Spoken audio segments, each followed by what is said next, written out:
تماشائیوں کے کہکوں میں آوازیں میری عزیزوں کی تھیں۔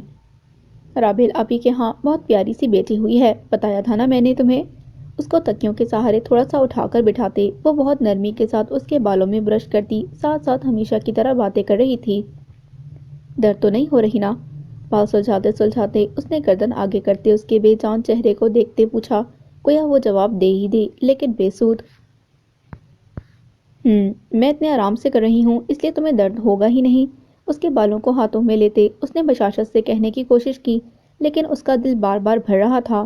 وہ شخص جاتے جاتے ایسا داغ سجا گیا تھا کہ اس کے وجود کی رنگینیاں ہی ختم ہو گئی تھی۔ اس کے گھنے بالوں کی سیاہ آبشار جو دیکھنے والوں کو پہلی نگاہ میں ہی جکڑ لیتی، وہ جھڑتے ہوئے اپنی خوبصورتی کھو رہے تھے۔ مسلسل کوما میں رہنے کے باعث اس کی بھویں اور سر کے بال سفید پڑنے کے ساتھ جھڑ بھی رہے تھے، اور معمول کے مطابق شاید تبھی ہو سکتے اگر اس کے ہوش میں آنے کے بعد وہ پراپر خود کی کیئر کرے۔ حیدر بھابھی کو بھی اتنا تنگ کرتا ہے، حالانکہ ابھی تو کرالنگ بھی شروع نہیں کی، لیکن پھر بھی اپنے پیچھے لگائے رکھتا۔ نورین بھی اسی کی طرح کی ہے، لیکن حورین بہت شریف بچی ہے۔ اس کے بالوں کو سمیٹنے کے بعد اسے لٹاتے ہوئے وہ مزید بول رہی تھی، پھپھو کی تھوڑی طبیعت خراب رہتی ہے، تمہیں یاد کرتی ہے نا؟ اور وہ زرشی ہے نا، اس نے پورے بیڈ پر قبضہ کر لیا ہے۔ تم اٹھو گی نا تو اپنی ملکیت واپس لینا۔ وہ ہلکے ہلکے انداز میں اس سے باتیں کیے جا رہی تھی، اگرچہ وہ جواب نہ دیتی تھی، لیکن پھر بھی اس کے پاس خاموش بیٹھتے ہوئے اس کا دل چیرنے لگتا تھا۔ وہ اس سے پہلے کے بعد مکمل کرتی۔ روم کی واحد سلائڈ ونڈو سے آتے وجود کو دیکھ کر وہ چپ سی گر گئی۔ السلام علیکم، اس نے بھاری آواز میں سلام کیا تو اس کے لب و لہجے کے ساتھ اس کے چہرے کو تکتی دم بخود رہ گئی کہ اس کے چہرے سے ٹپکتی وحشت اس کی سانسیں نکالنے لگی۔ مجھے زری سے بات کرنی ہے، اس نے سنجیدگی سے کہا۔ مطلب واضح تھا کہ وہ اس وقت یہاں اس کی غیر موجودگی چاہتا تھا۔ کیا بات کرنی ہے؟ پلیز کچھ ایسا مت کیجیے گا کہ وہ برداشت نہ کر پائے۔ اس کے انداز اور لہجے کو دیکھتی وہ سرسراتے لہجے میں بولی تو اس نے استہزائیہ انداز میں سر کو جھٹکا۔ یہ تو خود کو پتھر بنا کے بیٹھی ہیں، ان پر اگر کسی لفظ کا اثر ہوتا تو یہ آج یوں نہ پڑی ہوتی۔ اس نے ایک شکوہ کناں نگاہ زری پر ڈالتے ہوئے کہا، یہ مت بھولیں کہ کسی کے کہے لفظوں کا کفارہ ادا کرنے کے لیے وہ یہاں بے جان پڑی ہے۔ اس نے اس کی شکایت کے جواب میں کہا تو اس کی آنکھیں مزید دہکنے لگیں۔ اسی اذیت سے چھٹکارا دلوانے آیا ہوں، اس نے ہلکے سے سر جھٹکتے ہوئے اپنی بڑی ہوئی شیو کھرچتے ہوئے دوبارہ باور کروایا کہ وہ یہاں سے جا سکتی ہے۔ میں صرف یہی کہوں گی کہ اس پر اس کی برداشت سے زیادہ الفاظ کا بوجھ مت ڈالیے گا۔ وہ آنسو بہاتی ایک نظر ان دونوں کو دیکھتی باہر چلی گئی، جبکہ بیڈ پر پڑی زری کے وجود میں خود بخود سی ہونے لگی۔ کیا ہوا تھا آج جو یوں بات کرتے رہے تھے؟ کیا تھا ایسا خاص جس نے بسمہ کو ڈرا دیا تھا؟ آج پہلی بار وہ کمرے میں اس کی موجودگی کا احساس کرتے ہوئے اس کے بولنے کا انتظار کرنے لگی۔ تجھ کو دعویٰ ہے محبت میں گرفتاری کا؟ لا دکھا پاؤں میں زنجیر ہماری جیسی۔ زری، اس کی گھمیر آواز پر نہ جانے کب سے پتھر بنی زری کا دل لرز اٹھا کہ اس کی پکار عشق کی پکار تھی۔ اس کا لہجہ قیامت کی سی تباہی رکھتا تھا جس سے بالادستی کرنا اس کے لیے ناممکن تھا۔ وہ اسفندیار نہیں تھا جس پر ایسا لہجہ، ایسی پکار اثر نہ ہو۔ وہ تو محبت کی دیوانی تھی۔ تبھی اس وقت وہ شخص کی پکار پر لرز اٹھی۔ زری، کبھی ایسے شخص پر رحم آیا جس کی محبت اس کے سامنے بے جان پڑی ہو، جس کی زندگی دانستہ طور پر اس کے ہاتھوں سے پھسلتی ایک اسٹریچر پر پڑی ہو؟ کبھی ایسے شخص پر ترس آیا؟ بیڈ کی پائنتی کو ہاتھوں سے پکڑے جکڑے میں وسیع کی انتہا کو پہنچے اس شخص کا گھمبیر لہجہ بھیگنے لگا، بتائیں نا، آپ تو محبت کی رمزوں سے واقف ہیں، عشق کی حدوں کو چھو کر آئی ہیں، مجھے بتائیں نا، جب محبت بے جان سامنے پڑی ہو تو کیا کرنا چاہیے؟ اس نے اس کے بظاہر پرسکون مگر اندر سے قیامت کی تباہی رکھے وجود کو دیکھتے کرب آمیز انداز میں پوچھا، پتھر ہو جانا چاہیے نا، جیسے آپ ہو گئی ہیں اس شخص کی چاہت کے پیچھے۔ اس کا درد آنکھوں سے بہنے لگا۔ لیکن زری، میں کیا کروں؟ میں زندہ کیوں ہوں؟ مجھے کوما کیوں نہیں ہوا؟ میں پتھر کے بے جان مجسمے میں تبدیل کیوں نہیں ہوا؟ مجھ سے تو میری محبت بچھڑی ہے۔ اس کا ہر لفظ قاتل تھا اور اپنا کام مؤثر طریقے سے کر رہا تھا۔ میں نے جب آپ کو دیکھا تو نظریں ہٹانے تک مجھے اس بات کا اندازہ ہی نہ ہو سکا کہ آپ اس ایک نظر میں رگ رگ میں سرایت کر گئی ہیں، وہ بھی اس انداز میں کہ میں حقائق کو جھٹلاتا چلا آیا جس کی بدترین سزا ملی مجھے، مطلب آپ سے دستبرداری۔ لیکن زری، اس دستبرداری کے باوجود یہاں اس جگہ آپ کا ہونا میں برداشت نہیں کر سکتا، کیونکہ آپ کی محبت کا پودا میرے ہزار جھٹلانے کے باوجود پھیلتا ہوا میرے وجود میں جڑیں گاڑے ہوئے ہے۔ وہ کہتے کہتے نہ جانے کیا سوچ رہا تھا، اور شاید اسی پرشدت محبت کے باعث میں یہاں آپ سے ایک وعدہ کرتا ہوں۔ اس کی بھاری تر ہوتی آواز شدت ضبط سے رنجنے لگی تو زری کا ساکت دل دہائیاں دینے لگا۔ میں آپ کی اس حالت کے ذمہ دار کو آپ تک لے کر آؤں گا۔ مجھے یقین ہے کہ وہ آپ کو یوں بیچ راہ میں چھوڑ کر نہیں جا سکتا۔ میں آپ کی منتوں کے دھاگے آپ کو ضرور لوٹاؤں گا۔ وہ مستحکم آواز میں اس کے چہرے کو دیکھتا بولا، یہ جانے بغیر کہ دل کس شدت سے ٹوٹا تھا، اور ستم یہ تھا کہ وہ کرچیاں چننے کی بجائے ان پر پاؤں رکھے کھڑا ہو رہا تھا، جبکہ اس کے وعدوں اور یقین دہانیوں پر زری کا مہینوں سے بے جان پڑا دل یوں دھڑکا کہ فضا کانپ اٹھی۔ اسفندیار واپس آئے گا؟ اس نے دل ہی دل میں تڑپتے ہوئے بے چینی اور بے یقینی سے اسے مخاطب کیا۔ ہاں زری، اس نے اسے دیکھتے اس بات میں سر ہلایا۔ میرا وعدہ ہے آپ سے کہ میں آپ کے مجرم کو آپ کے سامنے ضرور لے کر آؤں گا۔ وہ ٹوٹتے دل مگر مضبوط لہجے میں کہتا اسے نظروں میں مقید کرتا واپس مڑا، جبکہ اسے مڑتے دیکھ کر زری کا دل کرلا اٹھا۔ رکو! اس کا خاموش دل زور سے چلایا، سسکا، لیکن جانے والا جا چکا تھا۔ رکو، خدا کے لیے میری بات سنو! اس کا دل بین کیے جا رہا تھا۔ تم مجھ سے محبت نہیں کر سکتے۔ تم نے مجھ سے وعدہ کیا ہے اسے واپس لانے کا، اور اگر تم مجھ سے محبت کے دعوے دار رہے تو تم اسے کبھی ڈھونڈ کر نہیں لاؤ گے۔ مت کرو مجھ سے محبت، مار ڈالے گی یہ۔ اس کا دل گہری کھایوں سے ابھرتا نوحہ کنا ہوتے اس سے فریاد کر رہا تھا، اسے خود سے محبت کرنے سے روک رہا تھا، یہ جانے بغیر کہ اس بے اختیار جذبے پر جب اس کا زور نہ چلا تو کسی اور پر کیسے چل سکتا تھا۔ ہم نے عشق کا عین جانا تو عیب دار کہلائے، جس نے قاف جانا ہوگا اس پر تو قیامت آئی ہوگی۔ آویز! وہ منہ سر لپیٹے کمرے میں لیٹی ہوئی تھی۔ اس واقعے کو ہفتہ ہونے والا تھا، لیکن اس دورانیے میں اس نے مسز نائلہ سمیت کسی سے بات نہ کی، حتیٰ کہ بدنامی اور ذلت کے خوف سے اس نے داؤد سے بھی کوئی رابطہ نہ کیا۔ آویز! اس کے کانوں میں پھر سے مدھم سی آواز ٹکرائی، ساتھ ہی نرم بالوں میں سرسراتی انگلیوں کے احساس نے اسے آنکھیں کھولنے پر مجبور کر دیا۔ آپ! وہ خود کو سمیٹتی ان سے تھوڑا ہٹی تو اس کے اس بیہیویئر پر انہیں شدید دکھ ہوا، لیکن نہیں، اس سب کی وجہ تو یہ وہی تھی۔ یہ بات سچ تھی کہ شادی کے بعد وہ بچے جیسی کسی بھی بڑی ذمہ داری کو اٹھانے کی کوشش یا اہلیت میں نہ تھیں، لیکن اپنے شوہر کے پرزور اصرار کے باوجود اس نے یہ طوق جب اپنے گلے میں ڈالا تو اسے بن دیکھے ہی اس بچے سے چڑ ہونے لگی جسے ابھی دنیا میں آنا تھا، اور پھر جب اس کے ہاں ننھی سی بچی کی پیدائش ہوئی تو اسے مزید تب چڑھی۔ اسی بیزاری اور تلخی میں اس نے بچی کو اٹھایا ہی نہیں اور نہ ہی فیڈ کروایا، اور پھر جب افندی صاحب کی ڈیتھ آویز کے 2 سال بعد ہو گئی تو انہیں کھلی چھوٹ مل گئی کہ وہ اسے زد و کوب کرتیں، شاید اپنے دل کی بھڑاس نکالتیں، اور پھر اس بچی کو یوں ہی بڑے سے گھر میں اکیلے چھوڑ کر پارٹیز اور کلبز کو جوائن کر لیتیں۔ لیکن اس سب کے باوجود، اپنی تلخی کے باوجود، انہوں نے اسے خود سے دور یا نفرت کرنے کی کوشش نہیں کی۔ وہ بہت نڈر اور بے باک تھیں، انہیں اس بات سے تنکا بھر بھی فرق نہ پڑا تھا کہ میڈیا ان کے بارے میں کیسی افواہیں پھیلا رہا ہے، لیکن اپنی بیٹی کے لبوں سے یہ الفاظ سننا کہ میں آپ سے نفرت کرتی ہوں، ان الفاظ نے انہیں بے چین سا کر دیا کہ جیسا بھی تھا وہ ان کی اکلوتی اولاد تھی، اور وہ کبھی بھی نہیں چاہتی تھیں کہ اس کی بیٹی اس سے نفرت کرے۔ شاید اسی لیے وہ ایک ہفتے میں بارہا کئی بار کوشش دہرانے کے تحت آج تیسری بار یا چوتھی بار اس کے کمرے میں آئی تھیں۔ ناراض ہو؟ انہوں نے اسے دیکھتے ہوئے مخصوص انداز میں پوچھا۔ اس نے خوبصورتی جیسی دولت شاید اپنی ماں سے چرائی تھی، لیکن اس کی آنکھیں ہو بہو اپنے باپ جیسی تھیں۔ اس کا جائزہ لیتی مسز نائلہ نے بے ساختہ اس کی آنکھوں سے آنکھیں چرائیں۔ ان کے سوال پر جی جان سے حیران ہوتی دل انہیں دیکھنے لگی، کیونکہ یہ اس کی زندگی کا پہلا چانس تھا کہ اس کی ماں اسے منانے آئی تھی۔ میں جانتی ہوں تم مجھ سے ناراض ہونا بھی چاہیے، لیکن میں تمہیں ایک بار وضاحت کر دینا چاہتی ہوں کہ جیسا تم سوچ رہی ہو ویسا کچھ بھی نہیں۔ ہاں، میں اور ہمدانی دوست ہیں اچھے، لیکن میڈیا اور لوگ جس انداز سے اس تعلق کو دیکھ رہے ایسا کچھ بھی نہیں ہے۔ وضاحت جیسا مشکل کام انہوں نے شاید پہلی بار کیا تھا، اسی لیے بہت نبے تلے انداز میں اسے پوری بات بیان کرتی وہ اس کے تاثرات جانچنے لگیں، جو اس وقت بھی خاموش تھے۔ میرے خیال سے تمہاری غلط فہمی دور ہونی چاہیے، یا مجھے تم سے سوری کرنا ہوگی۔ اسے ہنوز خاموش دیکھ کر ان کا لہجہ مدھم سا تیکھا پن اپنے اندر سمونے لگا تو وہ گڑبڑائی۔ ایسا کچھ نہیں ہے، میں آپ سے ناراض نہیں ہوں، سوری، میں ہارش ریئیکٹ کر گئی اس دن۔ اس نے سر جھکاتے ہوئے سپاٹ انداز میں چند الفاظ ادا کیے۔ اس کا دل ہنوز دکھا ہوا تھا، لیکن وہ جانتی تھی اس کی ماں کے لیے اپنی انا کو مار کر یہ قدم اٹھانا کس قدر ناگزیر گزرا ہوگا۔ تبھی وہ اندر کے دکھ کو دباتی بے تاثر انداز میں بولی، اٹس اوکے۔ انہوں نے بے نیازی سے ہاتھ ہلایا تو وہ ایک نظر انہیں دیکھنے لگی، جو اس وقت وائٹ نفیس سی سلک کی ساڑی میں ملبوس بہت دلنشیں لگ رہی تھیں۔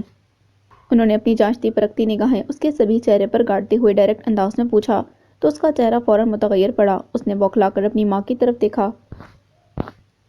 گھر جانا ہے مجھے۔ اسے صبح ڈریسنگ کے سامنے تیار ہوتے دیکھ کر وہ سپاٹ انداز میں بولی تو اس نے شیشے میں سے اورنج کلر کے سمپل سے سوٹ میں ملبوس اپنی بیوی پر ایک کھلی سی نظر ڈالی۔ اوکے، میں کال کروں گا، ریڈی رہیے گا، میں لے چلوں گا۔ اس نے سنجیدگی سے کہتے ہوئے ڈریسنگ کے پاس سے ہٹتے ہوئے سائڈ ٹیبل پر اپنا موبائل اٹھایا۔ مجھے وہاں رکنا ہے، پھر رمضان سٹارٹ ہو جانا۔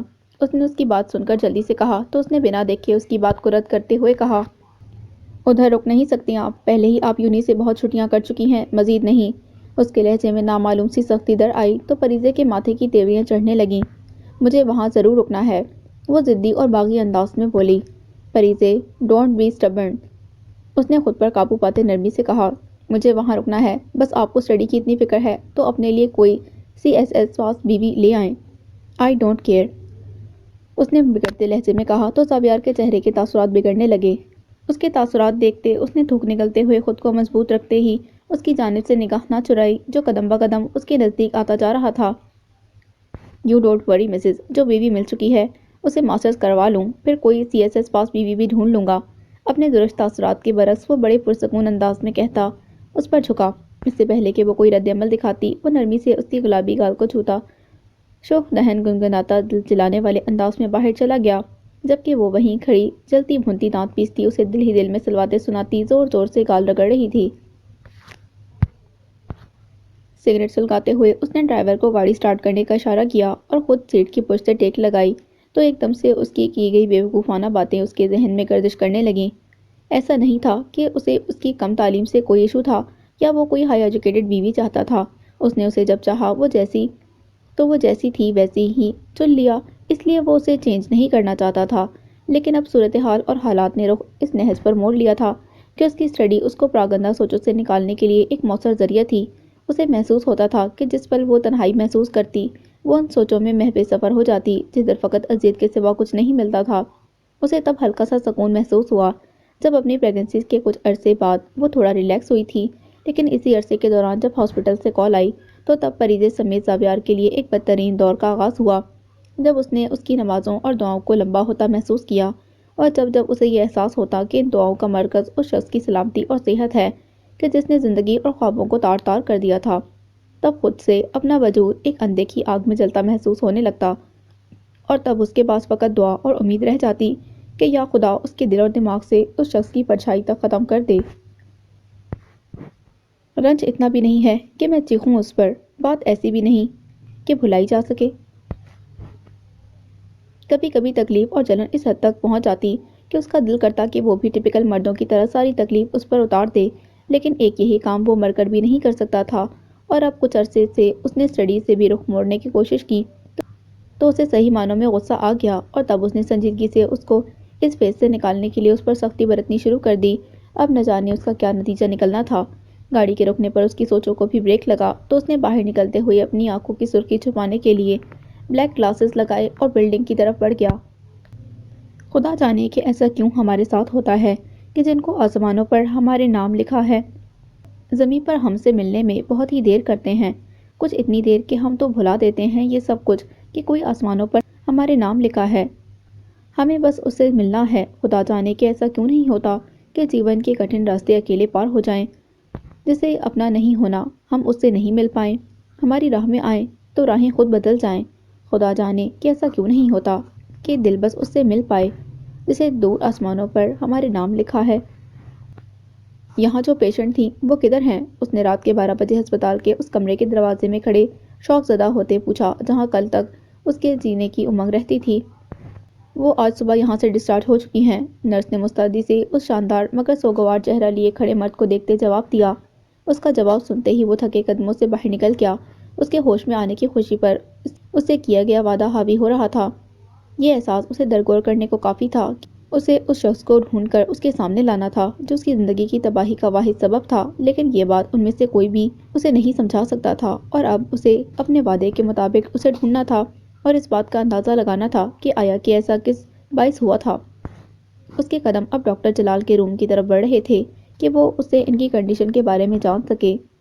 کچھ دیر پہلے، مسٹر ارم، آپ اپنی سسٹر کو لے جا سکتے ہیں لیکن آپ کو انہیں فل ریلیکس رکھنا ہوگا۔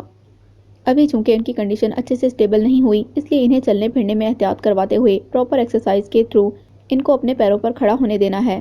ڈاکٹر اپنے پیشہ ورانہ انداز میں ارہم کو دیکھتے ہوئے ہدایت دے رہے تھے جو وہ بہت توجہ اور سماعت سے سن رہا تھا۔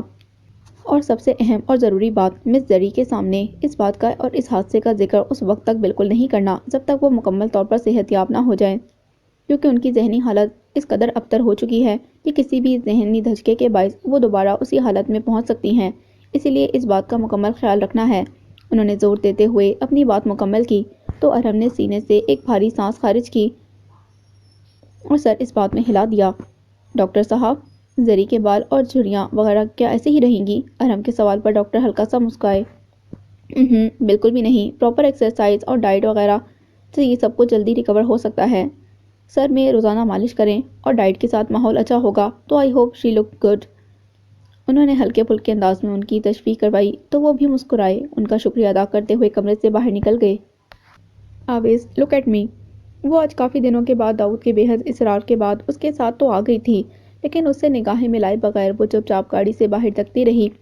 جب داؤد نے اس کی خاموشی سے تنگ پڑتے ہوئے گاڑی ایک سائڈ پر روکتے ہوئے اس کی طرف رخ کرتے سنجیدگی سے کہا، لیکن عمل نہ ہوتے دیکھ کر اس نے لب بھینچ کر پیچ کلر کے سٹالرز کے حالے میں لپٹے اس کے نیم واہ رخ چہرے پر ایک پرتپش نگاہ ڈالی۔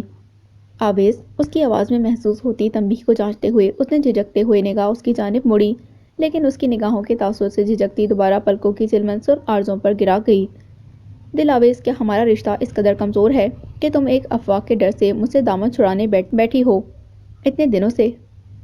اس نے سنجیدگی سے اسے دیکھتے ہوئے پوچھا تو اس کی آنکھیں نمکین پانیوں سے بھرنے لگیں۔ داؤد، وہ مما۔ اس کے لب لرزنے لگے، اسے سمجھ نہ آئی کہ وہ کیا کہے۔ یار، وہ ان کی اپنی لائف ہے، انہیں حق ہے وہ جیسے بھی گزاریں، اور تم جانتی تو ہو میڈیا فضول میں افواہیں پھیلا دیتا ہے۔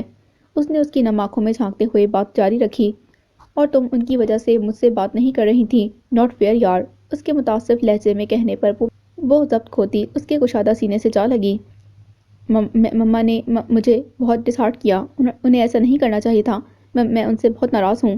وہ اس کے سینے سے لگی اپنے دل کا بوجھ ہلکا کرنے لگی، جبکہ وہ حیرت کی زیادتی سے اس کے سر کو تکے جا رہا تھا۔ ان کے اتنے عرصے کے تعلق کے دوران وہ آج پہلی بار بے اختیار ہوتی اس کے قریب آئی تھی، جو شاید اس کی سب سے بڑی کامیابی تھی۔ تبھی اس نے خوشی سے اس کی کمر کے گرد بازو حمائل کرتے اسے زور سے بھیجتے ہوئے چپ کروانے کی کوشش شروع کر دی۔ تم بہت معصوم ہو دلاویز، لیکن مجھے پھر بھی تمہاری معصومیت پر رحم نہیں آتا، کیونکہ اپنے ماں کے کیے کا خمیازہ تمہاری معصومیت کو ہی بھگتنا پڑے گا۔ وہ اس کے اپنے سینے پر دھرے سر کو تکتے ہوئے شفقت سے سوچے جا رہا تھا، جبکہ وہ بے خبری سے ہی اپنی جان اور عزت کے لٹیرے کو محافظ بنائی بیٹھی اس کی کھوکھلی پناہ میں چھپی ہوئی تھی۔ یہ دکھ درد تو کچھ بھی نہیں ہوتے، تم کہہ سکتے ہو جھیلے جو نہیں۔ باسن کی شادی عید کے دوسرے ہفتے کی بجائے پہلے ہفتے کر لیتے تو بیٹر تھا، پھر موسم زیادہ گرم ہو جائے گا۔ ملک ہاؤس میں واپسی کے وقت اس کی سنگین خاموشی کو محسوس کرتے وقت اس نے جان بوجھ کر بھیڑوں کے چھتے میں ہاتھ ڈالا۔ تو دے لیتے نا اپنے محترم سسرالیوں کو مشورہ، اسی لیے تو گئے تھے نا۔ اسے جب گھر جا کے پتا چلا کہ ابو نے انہیں شادی کی ڈسکشن کے لیے بلایا ہے تو اسے اس گھنے میسنے شخص پر شدید تاؤ آیا، جس نے اسے بھنک بھی نہ پڑنے دی، اور اب واپسی پر اس کی بات نے اس کے بھڑکتے شعلوں کو ہوا دے دی تھی۔ اب ایک میں ہی تو داماد نہیں ہوں نا ان کا، اس لیے وہ ساری میری باتیں تھوڑی نہ مان سکتے۔ اس نے مسکراہٹ دباتے ہوئے ایک نظر اسے دیکھتے ہوئے کہا تو اس نے بیزاری سے ہنکار بھرا۔ مر نہ جاتی اگر ایسی سڑی ہوئی بات پر اعتبار ہوتا۔ اس کے جلے بھنے انداز پر اسے زوروں کی ہنسی آئی، جس سے وہ چہرے پر ہاتھ پھیرتا بمشکل چھپا گیا۔ زیادہ غصہ کس بات پر آ رہا؟ آپ کے گھر والوں کا مجھے پروٹوکول دینا یا میرا اپنے لیے ہائیلی ایجوکیٹڈ بیوی ڈھونڈنے کا ارادہ؟ اس کے معصومیت سے پوچھے جانے والے سوال کو سنتی وہ گویا جلتے توے پر جا بیٹھی۔ جلتی ہے میری جوتی، ایک کیا 10 بیویاں لے آئیں میری طرف سے، اور جب ان کے ہاتھوں گجے ہوں گے نا تب آنا میرے پاس، زیادہ پڑھے شوخے ترین لوگ۔ نتنے پھلائے ہوئے اس نے مٹھیاں بھیجتے اسے سنائیں تو اس نے ستائشی انداز میں دونوں ابرو اچکاتے ہوئے اسے دیکھا۔ اور خبردار، میرے والوں کے ذریعے مجھے تھرڈ کلاس سا چلاپا دینے کی کوشش کی۔ اس نے انگلی اٹھاتے اسے وارن کیا، کیونکہ یہ بات سچ تھی کہ زاویار کو کبھی کبھار اس قدر پروٹوکول دیا جاتا تھا کہ اس کی ذات پس پش چلی جاتی، اور ایسا جب ابو کرتے تب اسے شدید غصہ آتا، اور آج بھی کچھ ایسا ہی ہوا تھا۔ اس کی بات سن کر اس نے بہت آرام سے سر اس کی جانب موڑتے خم کیا۔